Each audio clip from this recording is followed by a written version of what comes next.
Elhamdülillahi Rabbil alemin. Sallallahu ala nebiyyina Muhammedin ve ala alihi ve ashabihi ecma'in emma ba'd. İlk olarak Allah'a hamd senalar olsun. Elhamdülillah.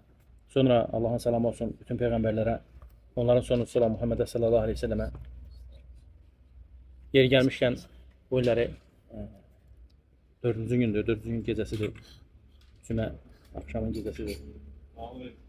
Allah'ın Resulü sallallahu aleyhi ve selleme çoxlu salam ve salavat demək yerinə düşərdi. Necə ki bu Allah'tan əmirdir. Allah subhanahu teala buyurur ki: İnnallaha ve melaiketehu yusalluna alan nebi ya eyyuhellezine amenu sallu aleyhi ve sellimu teslima. Allah ve melekleri Allah'a Resulüne salam ve salavat deyir. Siz de kamil şekilde Allah'ın Resulüne salam deyin, salavat deyin sallallahu aleyhi ve sellem. Sonra Allah sizden razı olsun, bir mühüm mesele var. Kısa da olsa inşallah onu müzakere edək Allah'ın izniyle. Bəzən olur ki insanlar yani belə deyək, şikayət edirlər hallarından. Ola bilsin ki qiymətlərdən, bəzən də yaşayışdan, bir çox şeylərdən şikayət edirlər. Lakin bilmək lazımdır ki bu öyle bir məsələdir ki subhanallah insan gərək yəqin bilsin ki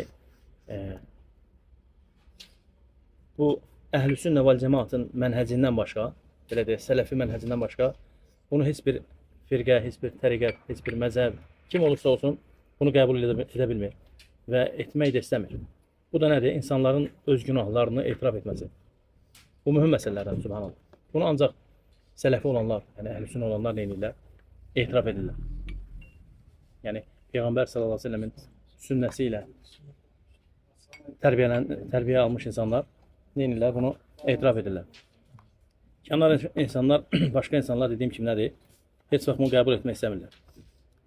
Yəni Allah subhanahu teala öz kitabında buyurur ki: "Zaharal fesadu fil berri vel bahri bima kesebet eydin nas." Suda və quruda bozuntular baş verir insanların öz əlləri ilə qazandığı günahlara görə. Burada da Allah subhanahu teala bizim üçün rəhmətindəndir ki, ayənin sonunda buyurur ki: "Liyuziqahum ba'dallazi amilu." Allah bunları bu cür edir ki, insanlar bəlkə nədir? Onlara bəzi günahlarını daddırmaq üçün etdi bunu. Bəzi günahlarını daddırmaq üçün. Səbəb də nədir? La'allahum yarci'un. Bəlkə nədir? İnsanlar qayıtsınlar. İnsanlar nədir? Qayıtsınlar. Dönsünlər bu əməllərindən. Ona görə bizim başımıza nə gəlirsə, yəni hamısı özümüzün əllərimizlə qazandığımız günahlara görə. Yəni Allah subhanahu teala insanlara zülm edir. Bu məsələ subhanallah o qədər mühüm məsələlərdəndir ki, bunu yaxşı şəkildə öyrənmək lazımdır. Yaxşı şəkildə fəhm etmək lazımdır. Yəni uzun hədisdir, qudsi hədis.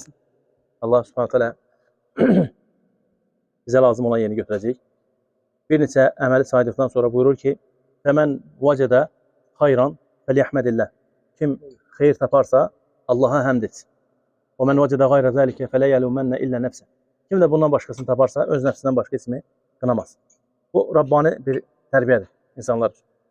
Və başqa ayədə Allah Subhanahu taala buyurur ki: "İnnallaha la yuzlimun nase şey'a, velakinnən-nase enfusuhum yuzlimun." Allah Subhanahu taala heç kimə, insanlara zülm eləməz. Lakin insanlar özlərinə zülm edirlər. İnsanlar nədir? Özlərinə zülm edirlər. Ona görə bu məsələni yaxşı şəkildə fəhm etmək lazımdır. Bu məsələ o qədər mühüm məsələlərdəndir ki, subhanallah. Bayaq dediyim kimi, bunu sələfilərdən başqa, vallahi, sələfin mənhəcini, sələfin tərbiyəsi ilə tərbiyələnən insanlardan başqa heç kim onu qəbul eləmir. Hamı günahı başqasında görür. İstərsə fərd olsun, infiradi, istərsə də nədir? Cəmaə, yəni cəmaatla. Ona görə həmişə bilməliyik ki, nədir? Allah bizi qorusun, bağışlasın, ıslah eləsin. Əməllər edirik, günahlar edirik. Ona görə də nədir? Əməllərimizin müqabilində Allah Subhanahu bizə o cəzaları göndərir. Hətta subhanallah Allah Subhanahu çoxundan keçir. Necə ki ayətlərdə keçir. Allah Subhanahu çoxundan keçir, əff edir. Allah hamısına görə bizi cəzalandırsaydı, əməllərimizə görə yer üzündə insan qalmaz. Allah qorusun. Yer üzündə insan məhv olardı həqiqətən. Allah bizə qarşı nə qədər rəhimlidir subhanahu teala. Bizə qarşı Allah Subhanahu nə qədər rəhimlidir. Və həmçinin Allahın şərti var ki, bir qövm özünü dəyişməyincə Allah da o qövmü dəyişməz. Yəni bir insan özünü dəyişməyincə Allah onu dəyişməz. İstərsə bu tək olsun, istərsə də cəm olsun.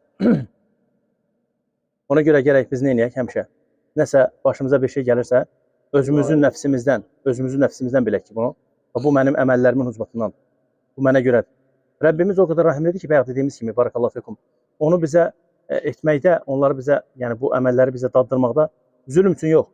Sadəcə olaraq biz qaydaq deyənə, sanki Allah bizim səsimizi eşitmək istəyirmiş kimi. Buyurur ki, zahara el-fesadu fil-berri vel-behr bimə kəsəbət əydin-nas. Ayət sarih ayət. Burada və suda pozuntu baş verir. Nəyə görə? İnsanların əlləri ilə qazandıqları günahlara görə. Subhanallah.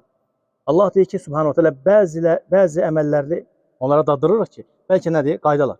Yenə bizim üçün nədir? Rəhmət var burada. Yenə bizim üçün Allahdan, Subhanahu teala'dan rəhmət var. Ona görə insan gərək həmişə özünü qınasın. Vallahi. Ümmü Sələmə radiyallahu anhə başı ağrıyanda əlini başına qoyardı. Ayəni oxuyardı ki, bu mənim günahlarıma görədir. Bu baş ağrısı iki əllərimlə qazandığım günahlara görə. Fikir versiniz, Faqihədir radiyallahu anhə. Yəni, keçmiş sələflər, keçmiş salihlər həmişə özlərini qınayıblar. Özlərini qınayıb, başqalarını qınamayıblar. Başqalarını qınayanda, Allah qorusun, insan özünün eybləri ilə, necə ki, İbn Qayyim deyir, rahiməhullah, özünün eybləri ilə məşğul olmur. Özünün eybi ilə məşğul olmamaq da, bu da müsibət. Bir dəfə, iki dəfə, üç dəfə artıq nədir? Sən başqalarını başladın araşdırmağa, axtarmağa. Sanki bu cür olanda insan özünü unudur, subhanallah. Amma ondan qabaq o qapını bağlamaq lazımdır. Özümüzü qınamalıyıq. Vallahi, özümüzü qınamalıyıq. Baxın, bir nəfər xəlifələrin vaxtında bir qrup insan gedirlər o xəlifənin yanına, deyirlər ki, biz istəyirik ki, bizim üçün Əbu Bakr, Omar kimi olasınız. O, burası çox mühümdür, burada diqqət eləyə, barakallahu fikum. Deyirlər ki, nuridu minkum ən təkunu lənə kə Əbi Bəkrin və Umara. İstəyirik ki, sizdən bizim üçün Əbu Bakr, Omar kimi olasınız. O xəlifə bilsin nə deyir, rahiməhullah, radiyallahu anh. Çox zəki olur. Deyir ki, çox gözəl təklifiniz var. Lakin bir şərtlə. Bir şərtlə. Onlar deyirlər ki, buyur şərtini deyir, xəlifə deyir. Xəlifə deyir ki, siz deyir, Əbu Bakrın, Omarın zamanında olan kişilər kimi olun, biz də sizə Əbu Bakr, Omar kimi olacaq. Görürsünüz. Bu günlər bütün müsəlmanlar Əbu Bakr, Omar axtarır. İndi biz Əbu Bakrın, Omarın vaxtında yaşayan müsəlmanlardan hər kəsdən özünə sual versin və sualın cavabını özü cavablandırsın. Elə deyilmi? Yəni, subhanallah, insan gərək özünə fikirləşsin ki, mən Əbu Bakrın, Omarın, görsün necə zəki cavab vermişdi, necə ağıllı cavab vermişdi, rahiməhullah. Ona görə, subhanallah, yəni insan gərək təkrar deyir, barakallahu fikum. İnsan gərək özünü dəyişsin, insan gərək özünü düzəltsin ki, Allah da onu halını düzəltsin. Allahdan dilərəm, Allah eşitdiklərimizi bizim üçün faydalı etsin. Allah subhanət hələ bizi ixlaslı eləsin sözlərimizə və əməllərimizə. Allah günahlarımızı bağışlasın. Barakallahu fikum.